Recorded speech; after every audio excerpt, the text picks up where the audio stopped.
I am Rohit Chawda from Atmi Institute of Technology and Science for Diploma Studies તરફથી આજે હું આપના માટે ફરી પાછો એક વિડીયો લઈને આવ્યો છું સી લેંગ્વેજનો concept. Today's topic is recursion. Recursion જે છે એ એક્ઝામની પર્સપેક્ટિવથી જોઈએ તો પણ એક મોસ્ટ ઇમ્પોર્ટન્ટ કોન્સેપ્ટ છે અને સાથે સાથે સી લેંગ્વેજનો પણ એક ઇમ્પોર્ટન્ટ ટોપિક છે. તો સૌથી પહેલાં રિકર્ઝનની ડેફિનેશન જોઈ લઈએ કે recursion means what. Recursion means when function call itself, or other words you can say that the when function call automatically is called recursion. એટલે કે કોઈ ફંક્શન છે એ ફંક્શન ઇટ સેલ્ફ કોલ થાય અથવા ફંક્શન ઓટોમેટિકલી કોલ થાય, that is known as a recursion. Second thing આપણે એવું પણ જોઈ લઈએ કે ભાઈ any function which calls itself is called the recursive function. કોઈ ફંક્શન ઓટોમેટિકલી કોલ થાય છે અથવા ઇટ સેલ્ફ કોલ થાય છે તો એવા ફંક્શનને કહેવાશે recursive function. And such function calls are called the recursive call. એટલે કે ફંક્શન કોલ જે થતું એને કહેવાય રિકર્ઝિવ કોલ, અને એ જે ફંક્શન ઇટ સેલ્ફ કોલ થાય છે તો એને કહેવાય રિકર્ઝિવ ફંક્શન. ઓકે, બે ટાઈપના કોડ અથવા બે ટાઈપના ઓપરેશન હોય છે, એક તો ઇટરેટિવ ઓપરેશન અને બીજું છે રિકર્ઝિવ ઓપરેશન. તો એને સી લેંગ્વેજમાં આપણે જોઈ લઈએ. There are two types of code, recursive code and iterative code. તો સૌથી પહેલાં ઇટરેટિવ કોડને સમજીએ. ભાઈ ઇટરેટિવ કોડ એટલે કેવો કોડ અથવા ઇટરેટિવ ઓપરેશન એટલે કેવું ઓપરેશન? તો કે કોઈ ઓપરેશન જે છે એની અંદર પોતે કંઈ એની સબ ટાસ્ક અથવા ટાસ્ક જે છે એક વખત જ આપણે કમ્પ્લીટ કરી લઈએ તો ફરી પાછી એની ટાસ્ક રિપીટ કરવાની જરૂર નથી. ફોર એક્ઝામ્પલ, આપણે એરિયા ઓફ સર્કલ ફાઇન્ડ કરવું છે, એરિયા ઓફ ટ્રાયંગલ ફાઇન્ડ કરવું છે, એડિશન ઓફ 2 નંબર કરવા છે, તો એની કોઈ સિમિલર સબ ટાસ્ક ના હોય. એક વખત એ ઓપરેશન કરી લીધું, ઓકે, પરફોર્મ થઈ ગયું, આપણો પ્રોગ્રામ કે આપણું ઓપરેશન છે કમ્પ્લીટ થઈ ગયું. તો એવા ઓપરેશનને કે એવા કોડને કહેવાશે ઇટરેટિવ કોડ. રિકર્ઝિવ કોડ એટલે કેવું? તો કે recursive code means that can be define in the terms of similar sub task. એટલે કે કોઈ ટાસ્ક છે એ સિમિલર સબ ટાસ્ક આપણે વારંવાર ઓપરેટ કરવાની હોય તો એને કહેવાય રિકર્ઝિવ કોડ કે recursive operation.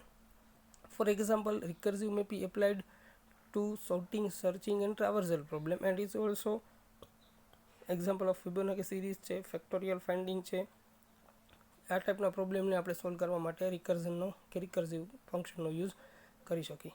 Any problem that can be solve recursively can also be solve by iteratively. એટલે કે કોઈ ફંક્શનને તમે કોઈ રિકર્ઝિવ પ્રોબ્લેમ છે તો રિકર્ઝિવ પ્રોબ્લેમને તમે ઇટરેટિવ કોડની મદદથી સોલ્વ તો કરી જ શકો છો, પણ એ જે કોડ છે એ લેન્ધી થઈ જાય છે. એના માટે વારંવાર તમારે ફંક્શનને કોલ કરાવવું પડે. જ્યારે એવું કંઈ છે નહીં. કહેવાનો મિનિંગ એવો છે કે કોઈ પ્રોબ્લેમ એવો છે કે જે રિકર્ઝિવ છે તો તમે એને ઇટરેટિવથી પણ સોલ્વ કરી શકો. હવે આપણે એનું એક એક્ઝામ્પલ જોઈએ. અહીંયા એક ફંક્શન બનાવેલું છે ફેક્ટ નામનું, ઇન્ટીઝર ફેક્ટ ઇન્ટીઝર. એટલે કે ફેક્ટ નામનું ફંક્શન છે, ઇન્ટીઝર વેલ્યુ રિટર્ન કરશે અને એક પેરામીટર પાસ કરેલો છે ઇન્ટીઝર ટાઈપનો.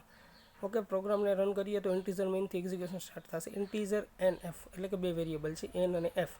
યુઝર પાસેથી આપણે એન વેરિયેબલમાં ઇનપુટ કરાવી છે ફેક્ટ એન, તો એન ઇનપુટ થશે. હવે સપોઝ યુઝરે ઇનપુટ કર્યું 5, તો પેરામીટર તરીકે 5 એકચ્યુઅલ પેરામીટર તરીકે 5 કોલ ઇનપુટ થાય છે અને આ ફંક્શન કોલ થઈને ડિક્લેરેશન સેક્શનમાં ચેક કરશે. ઓકે, ડિક્લેરેશન સેક્શન ડિક્લેર કરેલું છે અને ડાયરેક્ટલી કમ્પાઇલરનું ટ્રાન્સફર છે એ થઈ જશે ઇમ્પ્લિમેન્ટેશનમાં ઇન્ટીઝર ફેક્ટ એન. એટલે કે 5 છે એ એન નામના ફોર્મર પેરામીટરમાં કોપી થઈ છે.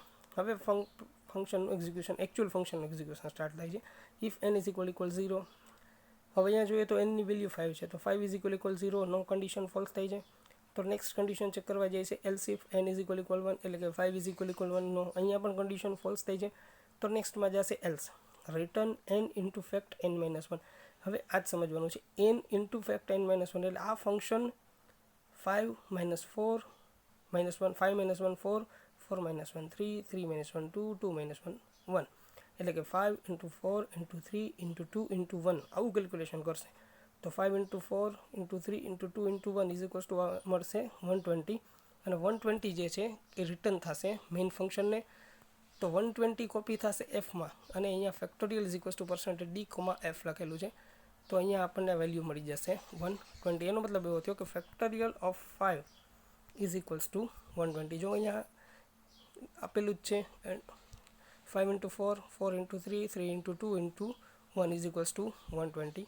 હજુ આપણે એક બીજું એક્ઝામ્પલ જોઈ લઈએ કે ભાઈ N is equals to suppose યુઝરે ઇનપુટ કરેલું છે 3, તો ફેક્ટ 3 તો પેરામીટર તરીકે 3 પાસ થશે. ડિક્લેરેશન સેક્શનમાં જશે, ડિક્લેરેશનમાંથી કમ્પાઇલરનું ટ્રાન્સફર છે એ ઇમ્પ્લિમેન્ટ સેક્શનમાં થશે. તો ફેક્ટ ઇન્ટીજર એન એટલે કે 3 છે એ ફોર્મલ પેરામીટર એનમાં કોપી થાય છે. હવે એકચ્યુઅલ ફંક્શનને એક્ઝિક્યુટ થાય છે. ઇફ n ઇઝ ઇક્વલ 0 એટલે કે 3 ઇઝ ઇક્વલ 0 કન્ડિશન થશે ફોલ્સ. નેક્સ્ટ કન્ડિશન ચેક કરશે એલ્સ ઇફ 3 ઇઝ ઇક્વલ 1 નો, અહીંયા પણ કન્ડિશન ફોલ્સ થઈ છે અને એલ્સ પાર્ટમાં જશે. તો return n into fact n minus એટલે આ ફંક્શન ફેક્ટ n જે છે એ ઓટોમેટિકલી 3 ટાઈમ્સ કોલ થશે, 3 ઇન્ટુ 2 ઇન્ટુ 1. તો અહીંયા આપણને આઉટપુટ મળશે 3 into 2 into 1 is equals to 6. થોડી એક જ જોઈ લે કે સપોઝ યુઝરે n is equals to 0 pass કરેલું હોત, એટલે કે n is equals to 0 input કરેલું હોત, તો ઇફ n તો પહેલી જ કન્ડિશન ટ્રુ થઈ જાત અને ફંક્શનને રિટર્ન મળત 0. તો f તરીકે પ્રિન્ટ થાત 0 એટલે કે 0નું ફેક્ટોરિયલ 0 મળે. સેકન્ડ, સપોઝ યુઝરે ઇનપુટ n તરીકે કરેલું હોત 1, તો સેકન્ડ કન્ડિશન ટ્રુ થઈ જાત else if n is equal 1, તો ફંક્શનને રિટર્ન મળત 1, તો આઉટપુટ મળી જાત 1 એટલે કે 0નું ફેક્ટોરિયલ 0 થાય, 1નું ફેક્ટોરિયલ 1 થાય. પણ હવે અહીંયા આપણે એક્ઝામ્પલ જોઈએ છીએ n ઇઝ ઇક્વલ્સ ટુ 3, તો n ઇઝ ઇક્વલ્સ ટુ 3 મળે 3 into 2 into 1 is equals two 3 into 2 into 1 એટલે કે 3 ઇન્ટુ 2 ઇઝ ઇક્વલ્સ ટુ 6 ને 6 ઇન્ટુ 1 ઇઝ ઇક્વલ્સ ટુ 1 એટલે કે factorial of 3 is equals to 6. Okay, ફટાફટ એક વખત રિવિઝન કરી લઈએ કે what is recursion. Recursion means van a function is called itself for function call automatically, that is known as a recursion. There are two type of operation, iterative code અને recursive code. એટલે કે બે ટાઈપના problem હોય, iterative problem હોય અને recursive problem હોય. અહીંયા આપણે રિકર્સિવ જ સમજવાનું છે. રિકર્સિવ પ્રોબ્લેમ એટલે કેવું થયું તો કે કોઈ પ્રોબ્લેમ છે એ પ્રોબ્લેમને તમે સિમિલર સબ ટાસ્કમાં ડિવાઈડ થતું હોય તો ત્યારે તમે રિકર્ઝનનો યુઝ કરી શકો. એટલે કે ફંક્શન છે એ ઓટોમેટિકલી એક્ઝિક્યુટ થશે. જનરલી ક્યારે એવું નથી કે રિકર્સિવ પ્રોબ્લેમને તમે ઇટરેટિવ પ્રોબ્લેમથી સોલ્વ ના કરી શકો, પણ એ પોસિબલ જ છે.